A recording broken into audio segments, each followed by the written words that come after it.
এখন আমরা অটোড্রাফটের একটি খুব গুরুত্বপূর্ণ বৈশিষ্ট্য বুঝতে পারব। একটি চরিত্রে ছায়া যুক্ত করা। ছায়া কেন দরকার? যেহেতু আমাদের বেশিরভাগ অ্যানিমেশনগুলি দিনের আলোতে, একটি উজ্জ্বল রৌদ্রোজ্জ্বল পরিবেশ যখন রৌদ্রোজ্জ্বল দেখায় তখন সূর্য উপরে থাকে, এবং যখন সূর্য থাকে তখন মাটিতে ছায়া থাকা প্রয়োজন। একটি ছায়া যুক্ত করা খুব সহজ। প্রথমে ক্যারেক্টার সিলেক্ট করুন। নিচে আপনি শ্যাডো নামে একটি বিকল্প পাবেন। ছায়াটি চালু করুন এবং ছায়াটি উপস্থিত হতে শুরু করবে। এখন ভেবে দেখুন সূর্য কোথায়। তদনুসারে আপনি ছায়াটি বামে, ডান দিকে, উপরের দিকে বা নিচের দিকে সরাতে পারেন। এটি আলোর উৎসের দিকের উপর নির্ভর করে। ছায়ার আকার পরিবর্তন করা। আপনি ছায়ার আকারও পরিবর্তন করতে পারেন। সূর্য খুব কাছাকাছি থাকলে ছায়া বড় হবে, সূর্য উপরে থাকলে ছায়া ছোট হবে। অতএব আপনি আকার পরিবর্তন করতে পারেন। দিনের সময় সূর্যের কোণ এবং দৃশ্যের আলো অনুযায়ী আপনি ছায়ার অস্বচ্ছতাও পরিবর্তন করতে পারেন। আপনি যদি গাঢ় ছায়া চান তবে অস্বচ্ছতা বাড়ান। আপনি যদি হালকা ছায়া চান তবে অস্বচ্ছতা হ্রাস করুন। গুরুত্বপূর্ণ সীমাবদ্ধতা। এর কিছু সীমাবদ্ধতাও আছে।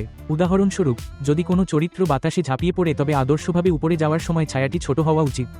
এই গতিশীল বৈশিষ্ট্যটি এখনও অটোড্রাফটে উপলব্ধ নয়, তবে আপনি এখনও ছায়া যুক্ত করতে পারেন। পাখিদের ক্ষেত্রেও একই নিয়ম প্রযোজ্য। পাখিটি নির্বাচন করুন, নিচে যান, ছায়াটি চালু করুন। আপনি অবস্থান, আকার, অস্বচ্ছতা পরিবর্তন করতে পারেন। সবকিছু একইভাবে কাজ করে। প্রাণীদের ছায়ার ক্ষেত্রেও একই নিয়ম প্রযোজ্য। সিংহ নির্বাচন করুন, নিচে যান, ছায়া চালু করুন। বর্তমানে ছায়ার আকার ডিফল্টরূপে 3 হতে পারে। আদর্শভাবে একটি 4 পায়ের প্রাণীর 2টি ছায়া থাকা উচিত, তবে বর্তমানে অটোড্রাফট কেবল একটি ছায়া সরবরাহ করে। ভবিষ্যতে এর উন্নতি হবে। শিয়াল বা অন্যান্য প্রাণীর ক্ষেত্রেও একই নিয়ম প্রযোজ্য। একাধিক অক্ষরে ছায়া যোগ করা হচ্ছে। অটোড্রাফটের সৌন্দর্য আপনি প্রতিটি চরিত্রে বিভিন্ন ছায়া প্রয়োগ করতে পারেন। উদাহরণস্বরূপ, আমি সিংহের উপর একটি ছায়া প্রয়োগ করি এবং তারপরে শিয়ালটি নির্বাচন করি। আমি ছায়াটা চালু করি। প্রতিবার আলাদা প্যানেলে যাওয়ার দরকার নেই।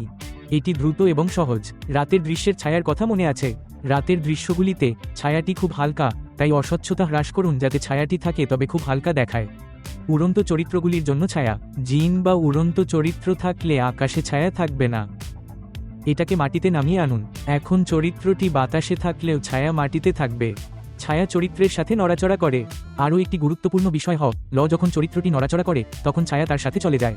উদাহরণস্বরূপ, যদি কোনো জিন নড়াচড়া করে তবে তার ছায়া তার সাথে চলে যায়। ভূত নড়াচড়া করলে তার ছায়া তার সঙ্গে চলে যায়। এটি অ্যানিমেশনকে আরও বাস্তবসম্মত করে তোলে এবং এভাবেই আমরা অটোড্রাফটে ছায়াগুলি যুক্ত এবং সামঞ্জস্য করি। এটি ছিল ছায়া বৈশিষ্ট্যের সম্পূর্ণ বর্ণনা।